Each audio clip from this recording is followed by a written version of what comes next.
Bonjour Thomas. Bonjour Bertrand. Merci de nous accueillir pour cette Inside RTL. On est dans un des studios d'RTL. Tout à fait. On est au siège en fait du pôle radio RTL qui réunit nos trois antennes, nos trois radios RTL, RTL2, Fun Radio et puis sur le numérique, on va dire un portefeuille plus large de marques autour de ces marques ombrelles. Il y a aussi Girls.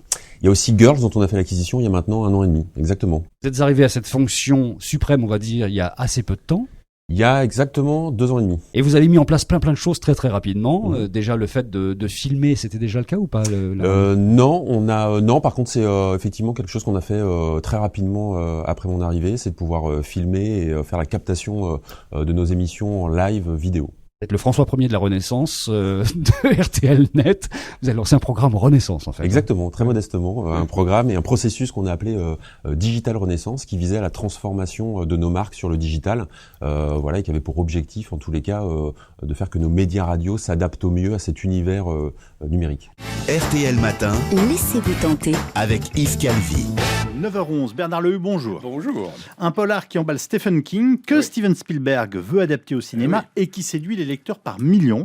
On propose des contenus adaptés au numérique, et on propose même des contenus produits spécifiquement pour nos sites, pour nos applis, pour les réseaux sociaux, pour les plateformes vidéo.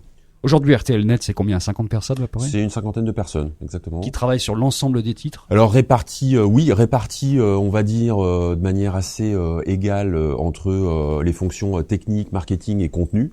On a procédé à une réorganisation en fait en novembre dernier qui visait à la mutualisation de l'ensemble des équipes sur l'ensemble de nos marques. On a créé ici une rédaction numérique qui s'appuie sur l'expertise des journalistes historiques de la rédaction radio. Tout d'abord pour RTL et notre site rtl.fr, mais on a aussi créé une rédaction élastique sur le web qui produit les contenus pour RTL2, Fun Radio et Girls sur le digital. C'est aussi, je pense, un atout pour la journée et le métier de nombreux de nos journalistes ici, de pouvoir s'offrir le luxe de passer de l'info générale à de l'entertainment, à de l'info loisir et à de l'info culturelle, et de jouer avec tous les formats qu'offre le journalisme numérique aujourd'hui. Le point sur l'actu de ce jeudi, c'est le 11 juin, c'est dans 2 minutes. À 8h10, je paye de la facture. 8h30, je vous envoie à Ibiza avec nous. Ce sera le jeu de la bombe. Fun Radio, le son Dance Floor.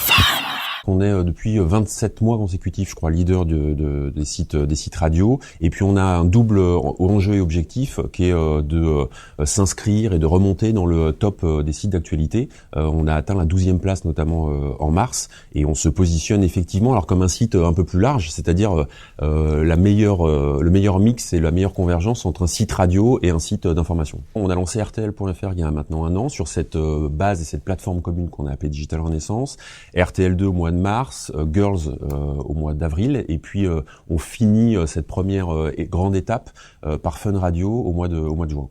Nous aujourd'hui on a 2 régies, on a IP France et puis on a France TV Publicité, chacun dans son créneau et chacun avec sa force qui nous sert à monétiser effectivement cette audience. Parce qu'il y a quand même un grand écart entre l'audience de Fun Radio et celle d'RTL, donc c'est pas toujours simple de trouver des couplages. Non, c'est pas toujours simple, et puis surtout c'est pas forcément les mêmes annonceurs et la même cible derrière, donc l'idée est de pouvoir faire plutôt du sur-mesure, et c'est d'ailleurs tous les nouveaux formats qu'on cherche à développer. Alors on en parle beaucoup, les native ads, brand content, etc., mais c'est aussi des choses sur lesquelles on va, et des choses qui s'inscrivent dans ce programme Digital Renaissance. Où est-ce que vous étiez, Thomas, avant d'être dans le groupe RTL? Juste avant, j'étais chez ITF1. Je m'occupais des départements mobiles, tablettes, IPTV, TV connecté, donc tous les écrans connectés. Avant ça, j'étais chez Vivendi Mobile Entertainment. Encore avant, j'étais chez M6 Web.